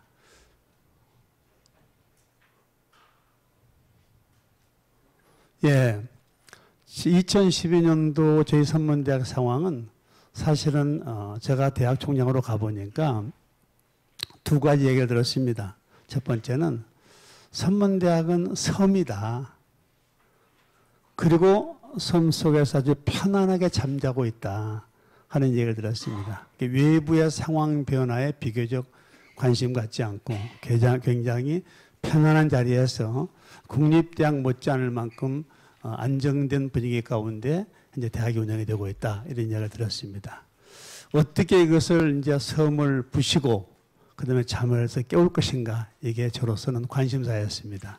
2012년도부터 혁신이 시작이 됐는데, 그중에 정리해 보게 되면 5가지 정도 가닥을 잡을 수가 있었습니다. 그 첫 번째가 비전 설정부터 다시 하자. 그래야 우리가 교육 중심 대학으로서 또 지방 대학으로서 방향을 다시 설정해 보자라고 잡았었고, 2번째는 그때는 교육 역량 강화 사업이 있었습니다. 2011년도에 96개 대학이 받았습니다. 그런데 저희 대학이 그걸 못 받았었습니다. 그러다 보니까 구성원들의 자존감, 또 미래에 대한 긍정, 이런 것들이 매우 취약했습니다. 그래서 국책 사업을 통한 우리 선문대학의 방법, 전체 대학 운영의 방법을 한번 혁신해 보자. 세 번째는 철저하게 수요자 중심, 소위 학생 중심으로 방향을 바꾸자. 가치의 혁신을 잡았었고, 네 번째, 교육 혁신을 통해서 대학의 체질을 바꿔보자. 그리고 5번째, 주산학 공동체를 통한 공동체 혁신. 주산학이라고 하는 것은 우리가 만든 용어인데, 이 지방사립대학이 사야 될 자리가 지역의 주민과 지역의 산업과 대학이 하나가 돼서 상생 공동체를 넘어가지고 공생 공동체를 만들어보자 하는 취지였습니다. 그래서 주산학 협력을 통한 대학의 범위를 지역과 함께, 지역 주민이 대학의 학생을 보내고 지역대학 학생이 지역 기업에 취직을 하고, 지역 기업에 간 사람이 그 지역의 주민으로 살고 생산과 소비가 함께 이루어지는 그런 공동체를 만들어보자. 이렇게 대학의 방향을 정해보자고 하는 것이 우리의 선택이었습니다. 그리고 이제 6년 동안 진행돼 와서 어떤 결과가 왔는가 보니까 구성원들의 자존감 상승이 되었습니다. 그리고 대학 평판도도 비교적 그때보다는 좀 변화가 왔지 않았는가 하는 생각이 들고, 그 지속 가능한 경쟁 있는 대학으로 지금 발돋움하고 있다 하는 점이었습니다. 예, 저희가 이전에는 이제 새로운 세계를 창건하는 글로벌 유니버시티를 만들어보자. 이게 우리의 비전이었습니다. 그런데 이제 그것을 확 좁혀가지고 지역과 함께 가는 그런 대학, 지역의 주민과 지역의 산업과 대학이 하나가 돼서 지역사회를 아주 건강하게 만들고, 그리고 그것을 글로벌로 인도하는 역할은 인바운드, 아웃바운드로 인도하는 역할은 대학이 담당하도록 하자. 이렇게 방향을 설정하고서 시작을 했습니다. 국책 사업에 대한 혁신입니다. 제가 아까 말씀드렸던 것처럼 국책 사업을 별로 받지 못했었는데 2012년부터 준비해 가지고 지금까지 최근 소프트웨어 중심 대학 사업까지 중심 메이저 사업만 17가지를 받았습니다. 국책 사업을 많이 가져오게 되면서 그걸 통해서 이제 구성원들의 변화를 유도한 겁니다. 일부 소수가 시작에 대해서 가져오면 그걸 명분 삼아서 이제 구성원들을 일깨우고 그 다음에 움직이게 만들고 그걸 통해서 구조 조정도 그걸 통해서 교육 과정도 전체를 변화시키는 동인으로 삼았습니다. 그리고 한 4, 5년 지내 봤더니 이제 피로감이 이제 젖어든 겁니다. 그래서 2018년 저희가 진단해 보니까 구성원들이 매우 필요하다. 그리고 약속을 잘 지켰는가 재평가를 해보는 겁니다. 그래서 그 선상에서 앞으로 더 나갈 수 있을까? 아니면 정체될까? 아니면 다시 쇠퇴할까? 이런 고민 가운데 서 있는데 지난 1년 동안 이런 것을 놓고 많은 고민을 했습니다. 국책사업을 한창 진행하는 과정 가운데서 정리해 보니까 1년에 한 100회 정도 간담회를 했더라고요. 총장이 직접 구성원들 만나가지고. 근데 작년 1년 동안은 단 한 번도 하지 않았습니다. 그래서 하기 전까지는 굉장히 많은 그런 어쩌면 토론회, 갈등 또는 뭐 소통 많은 걸 열었다가 1년 동안 한번 우리가 정리를 해보자. 작년 1년 동안은 전혀 미팅을 하지 않았습니다. 그리고 봤더니 이제 다시 금년도에 들어와서 그럼 우리 대학에서 있는 입장에서 이제 지속 발전 가능 쪽으로 방향을 잡아서 밀고 가보자. 구성원들 모두가 다 그렇게 마음이 묶어져서 다시 2단계를 향한 지금 출발을 하고 있다. 이렇게 말씀드릴 수가 있겠습니다. 이건 국책사업 받아왔던 거 링크나 에이스 사업이나 CK 사업이나 또는 BK 사업이나 많은 사업들 저희가 수주해서 그걸 통해서 대학의 변화를 견인하는 혁신을 견인하는 중요한 요인이 됐다 하는 점 말씀드리고 싶었습니다. 세 번째 혁신은 학생 중심을 통한 가치 혁신이었습니다. 다시 말하면 하여튼 학교의 모든 정책 결정의 가장 첫 번째 체크포인트는 학생 중심의 방향을 세웠는가, 수요자 중심 대원칙 하에서 모든 걸 결정했습니다. 사실은 지방대학들 상황이 좀 다르겠습니다만 저희 대학생들 가운데서는 10,000명 모두가 다 조사해보게 되면 가장 큰 아쉬움이 자존감이 약한 겁니다. 가장 조사해보게 되면 우수한 애들, 가장 문제 애들은 상당히 자신감이 있어요. 관심을 받았기 때문입니다. 그런데 이제 중간에 있는 학생들이 별로 관심 받지 못해가지고 매세 자존감이 약한 겁니다.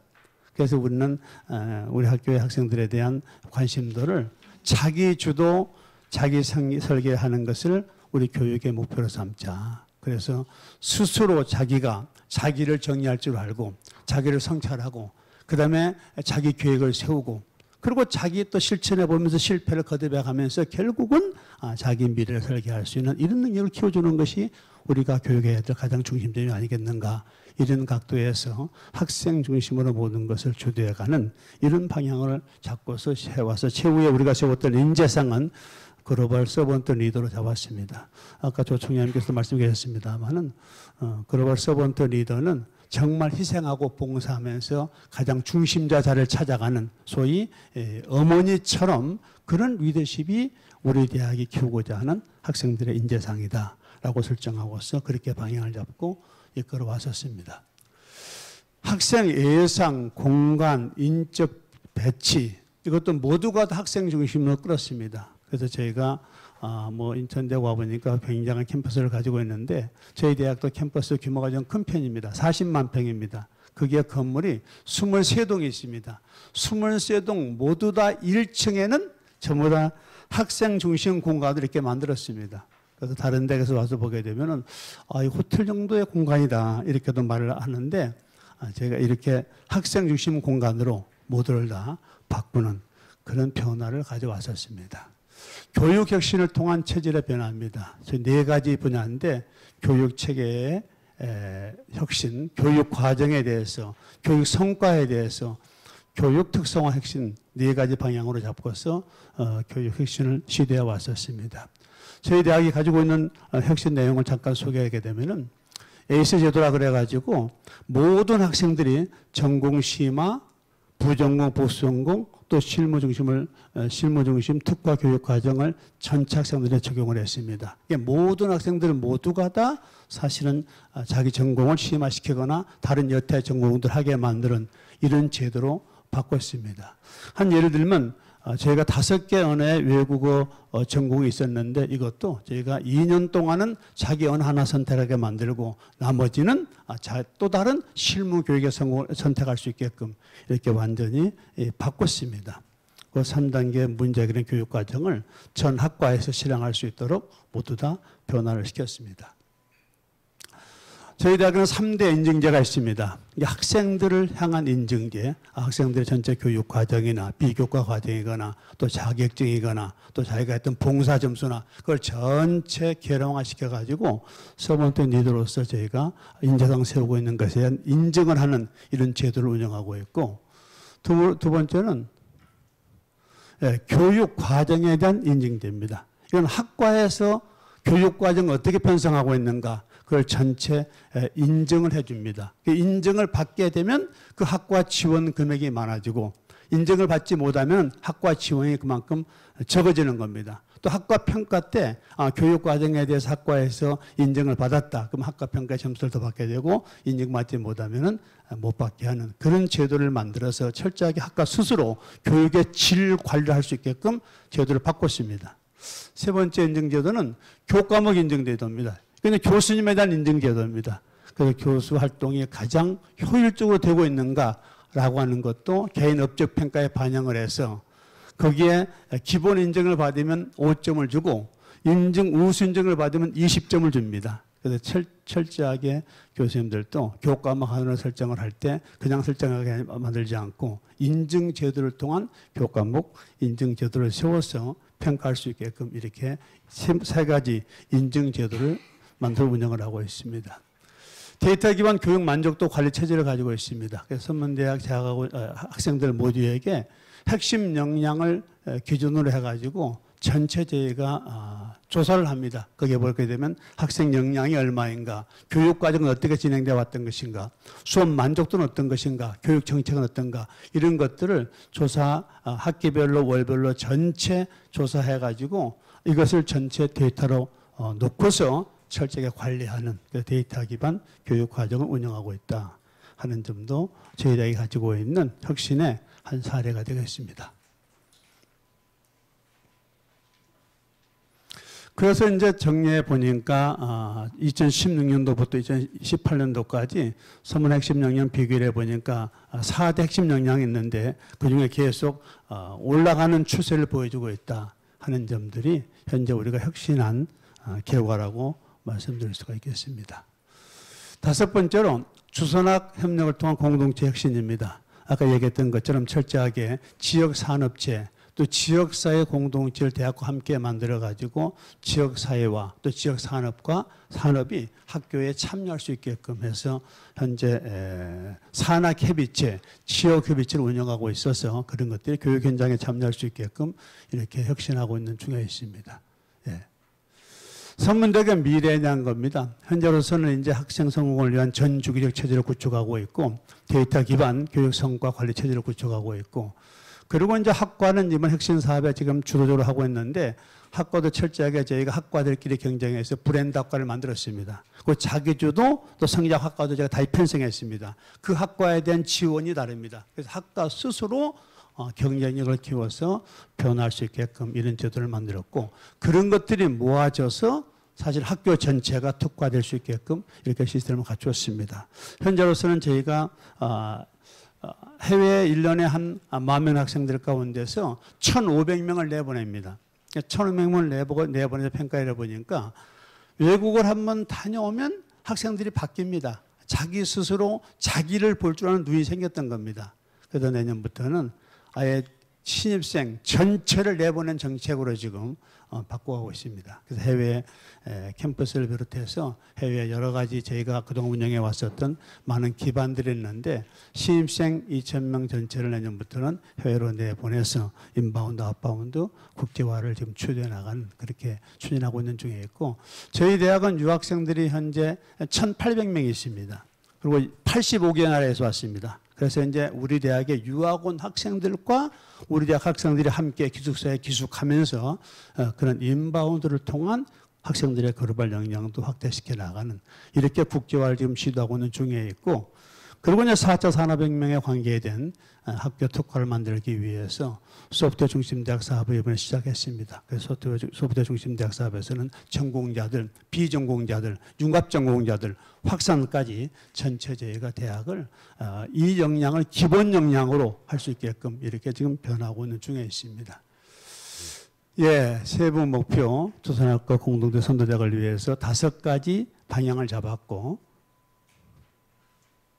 그리고 발전 전략으로 역시 특성화, 지역 밀착, 지속 가능, 데이터 기반, 국제화 이렇게 발전 전략을 잡았고, 그리고 이제 저희도 이 발전 전략을 실현하기 위한 31개 과제 매트릭스를 설정해 놓고서 저희도 31개 과정을 분야별로 실천 과제를 설정을 해서 앞으로 4년 동안 이렇게 설정해 나가게 되면 선문대학도 이제 명실공히 혁신을 지금은 중간 단계고 좀 완숙한 단계로 가지 않겠는가 이렇게 지금 하고 있는 중에 있습니다.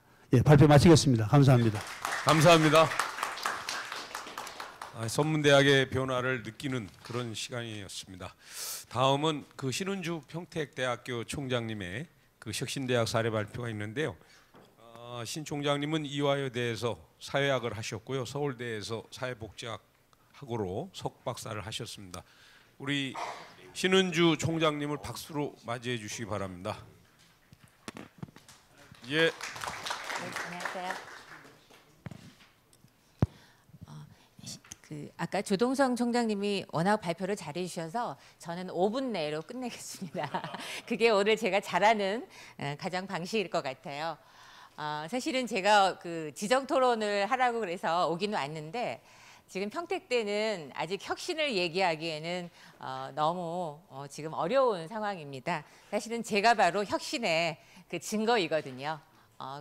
총장님들 다 아시겠지만 2년 동안 교수회 회장으로 열심히 투쟁하다가 지금 총장이 된 지 4개월밖에 안 돼서 혁신의 사례를 말씀하기에는 너무 섣부르고, 지금부터 여러 그 유수한 대학의 사례를 보면서 열심히 공부하고 고민해서 한 2년쯤 후에나 사례를 발표할 수 있지 않을까, 그런 생각이 듭니다. 밤에 잘 때도 그렇고 아침에도 그렇고 제가 왜 이 자리에 앉았을까, 뭘 할 수 있을까 맨날 고민하거든요. 그래서 저도 사실은 조 총장님 그 발표문을 지금 봤기 때문에 사실은 충분하게 제가 지정 토론을 할 수는 없었고 그냥 고민거리만 좀 생각을 해봤습니다. 근데 아까 이제 말씀을 들으면서 이제 질문거리가 하나가 생겼는데요. 뭐냐면 아까 이제 발표하실 때 제일 앞부분에 기업이 원하는 인재는 뭔가를 더 많이 아는 인재가 아니라 좋은 인성을 갖고 있고 또 조직에 헌신하고 화합할 수 있는 인재다, 이렇게 말씀을 하셨는데, 아까 혁신 사례로 보면 교육 과정을 설계하는 주도권을 기업에 준다고 말씀하셨어요. 그래서 요즘에 이제 사실은 대학이 가지고 있는 여러 가지 어려움이 있지만 너무 대학이 기업화되는 건 아닌가. 우리가 가지고 있는 인문학적인 그 어떤 방향성, 이 가치, 또 4차 산업혁명에서도 우리가 결코 포기해서는 안 되는 어떤 가치 지향이 있는데, 이런 부분을 어떻게 균형감 있게 갖고 가시는지 저는 그 부분이 좀 사실은 고민이 되고 앞으로 모든 대학이 그것과 같이 좀 해야 되지 않을까, 그런 생각이 들었습니다. 그다음에 이제 두 번째는 연구와 관련돼서 또 대학의 경영과 관련돼서 정말 고민은 해야 되지만 사실 여기 계신 모든 총장님들도 그 정년과 관련돼서 정말 어렵게 오시지 않았습니까? 그리고 대학이 지금 너무나 지나친 경쟁인데, 아까 조교수 또 부교수 또 정교수와 관련돼서 그런 그 그림을 그렸을 때 그것과 관련된 대단한 교수 사회에서의 어떤 불만, 또 어떻게 보면 그 고용에서의 불안, 이런 부분은 또 어떻게 해결하실지, 이런 부분의 두 가지에 대해서 이따가 좀 토론하고 말씀을 해주셨으면 좋겠습니다. 저는 사실은 아까 말씀드린 것처럼 대학의 혁신 사례는 없고요. 지금 이 부분은 제가 이제 총장 후보로 발표했던 그 자료입니다. 앞으로 평택대가 제대로 좀 앞으로 방향을 갖고 가기 위해서는 이런 한 5가지, 6가지 정도의 특성화 방향이 좀 돼야 되겠다. 이렇게 그때 잡았었습니다. 그래서 지금도 좀 열심히 하고 있지만 융복합 분야 관련돼서 학과를 더 열심히 지원하는 학사 구조 개편이 필요하고요. 그다음에 이제 사실은 지역사회에 기여하고 봉사하기 위해서는 무엇보다도 공동체에 참여하고 실천하는 그런 교육이 필요하겠다 하는 생각이 들었고요. 세 번째가 민주시민 교육입니다. 사실은 학교 안에서만 공부하는 것이 아니라 진정한 시민으로서 좀 준비하는 것이 필요하지 않을까 싶었고요. 세 번째가 신기술 변화와 관련된 적응 교육이었습니다. 지금 누구나 다 4차 산업혁명 얘기를 하는데 저희 평택대 같은 경우는 그 부분을 주도하기보다는 사실은 경쟁에서 좀 뒤처지지 않도록 하는 그런 생애 교육이 지속적으로 돼야 될 것 같고요. 아까 말씀드렸던 인문학적인 소양 교육입니다. 그다음에 이제 마지막으로 저는 문화적인 역량을 갖추는 그런 교육이 필요하다고 보는데요. 저희 평택이 지금 미군 기지가 내려와서 지금 군인과 군속 또 가족까지 하면 거의 4만의 미군 가족들이 내려와 있습니다. 그다음에 안성에 이제 북한 이탈 주민 하나원이 있고요. 또 그 부근에 공단이 많아서 각 지역에 다문화 그 근로자들이 정말 많습니다. 그러니까 진정한 의미에서 이런 문화적인 역량 강화, 우리가 요즘에 난민 얘기도 하고요, 유학생 얘기도 하고 장애인 얘기도 하는데 이 대학에서 교육받은 사람이 이런 문화적 역량을 정말 갖추는 이런 교육만이 진정한 방향에서의 특성화 방향이 되지 않을까 그런 생각이 저는 들었습니다. 네, 그다음에 앞으로 이제 저는 고민해야 될 부분이 저는 특성화 관련돼서 3가지 축이라고 생각을 했습니다. 아까 조 총장님께서는 특성화의 5봉오리를 말씀하셨는데 저는 지역과 문화와 미래지향적인 방향으로 저희 평택대학의 방향성에 가야 된다고 생각하는데요. 저희는 사실은 평택대는 지금 107년의 역사를 갖고 있습니다. 107년인데요.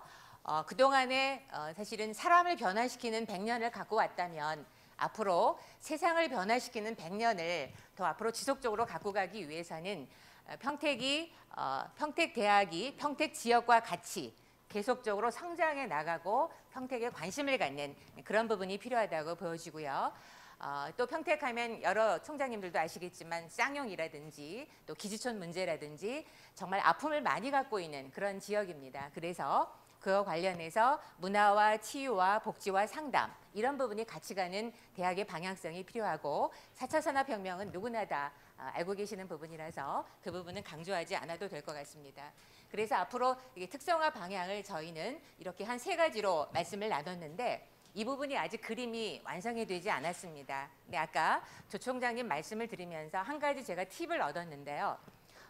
그 인천대학이 바이오로 모든 교수님들이 다 연구하고 참여하고 고민하고 그렇게 하셨다고 한다면 저는 인권이라고 하는 방점을 잡아서 앞으로 모든 대학 구성원들이 같이 고민하고 연구하는 그런 방향성을 가져야 되겠다. 이제 그런 팁을 가졌습니다. 왜냐하면 평택대학은 사실은 아직도 비리대학으로 또는 여러 가지 오점이 많은 대학으로 알려져 있는데 그 부분을 새롭게 거듭나기 위해서는 이 인권이라고 하는 부분을 앞으로 중요한 방향성으로 가져야 되겠다는 그런 아주 중요한 가르침을 받았습니다. 현재 인권센터에 대해서 제가 상당히 중요한 그 방향성을 가지고 있고요.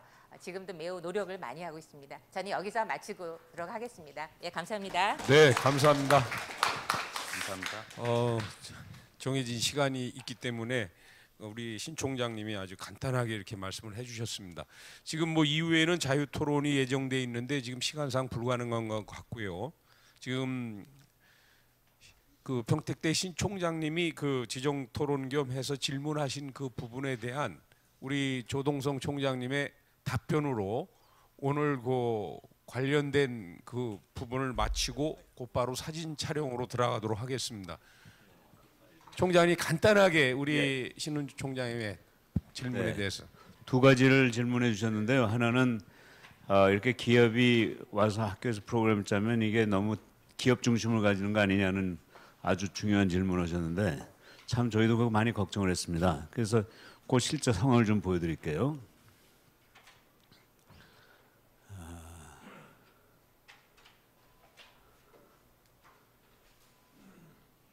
아까 제가 여기 잠깐 넘어갔는데 여기 에그리치 글로벌이라는 회사가 있습니다. 그 회사가 실제로 저희 학교에 와가지고 이건 그쪽에서 만들어서 그대로 가져온 거고 저희가 토시 하나 안 단 겁니다. 이 대학에서 저희한테 제안한 제안서예요. 그러니까 핵심 인재로 섬김과 배려, 주인의식과 기업가 정신, 도전과 승리, 사업 성공, 사회공헌이고요. 또 세 가지 역량은 공통 역량, 관리 역량, 직무 역량인데 이 기업에서 짜온 겁니다. 자, 공통 역량의 인재상은 인간 존중, 고객 중심, 자율성, 책임감, 열정. 기업이 만든 겁니다. 관리 역량은 관계 형성, 자기 개발, 경청 능력, 부하 육성, 비전 제시. 그다음에 직무 역량에서 개선 추구, 분석력, 개수 이건 경영학 공학적인 겁니다. 그래서 이걸 합치면 여기 17개 키워드가 나오고요. 17개 키워드를 가지고 이렇게 20개 과목을 설계해서 가져온 겁니다.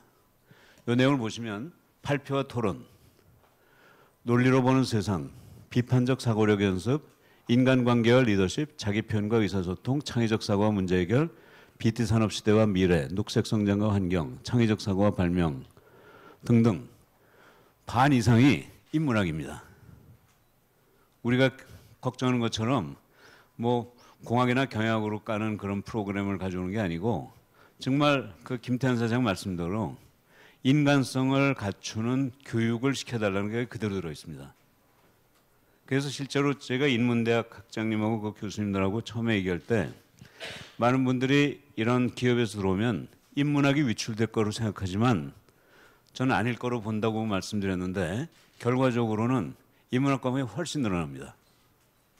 이게 현장에서 요구하는 내용이더라고요. 오히려 내부에서 하면 이게 위축되는데 기업에서 하면 이게 훨씬 활성화되는 그런 현실을 보게 됐습니다. 두 번째 질문이 뭐였죠? 예, 그 조교수와 부교수 제도가 이제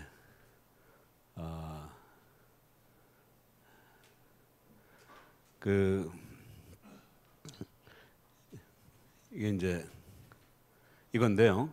사실 이거를 그대로 적용하면 있는 교수님들한테 적용하면 반발을 사고 아마 아시겠지만 한 7, 8년 전에 손한표 총장이라는 분이 카이스트에서 이런 식으로 하다가 실패하고 일찍 나가셨어요. 근데 저희는 이거를 기존 교수들한테는 절대로 적용하지 않고 새로 들어오는 교수한테 적용하고 또 새로운 교수도 저희 11개 대학에 64개 학과가 있는데 예컨대 사범대학에 적용할 수 없습니다. 또 인문대학의 상당수도 저희 핵심이 그 테뉴어 심사를 학내산하고 해외 그 분야의 탑 30 유니버시티의 평가 기준에 맞춰서 그쪽에서 해오는 걸 우리가 받는 거로 하니까 이걸 적용되는 게 자연과학대학하고요. 그다음에 생명과학대학, 공대 뭐 그런 일부 대학입니다. 결국. 그래서 저희 64개 학과 중에서 이게 적용될 수 있는 게 한 10개에서 15개 대학 학과 정도 봐주고요. 그러니까 학과에서 원하고 그 후보가 원할 경우에 한해서 적용하는 겁니다. 그러니까 500명 중에 실제로 여기로 들어올 교수들이 한 10분, 15분 정도 될 것 같고요. 그다음에 기존 교수님들 중에서 나는 일로 가겠다. 왜냐면 이거는 한 학기에 9학점씩 가르치는 게 3학점으로 줄여드리거든요. 그래서 연구비를 좀 더 드리고 이런 식으로 연구 환경을 더 개선해 주는 대신에 그 책임을 부과하는 거니까 권한과 책임이 함께 올라가는 건데 교수들 중에서는 현재 이미 기존 교수들 중에서 난 일로 가겠다고 하는 교수들이 계실 거 아니에요?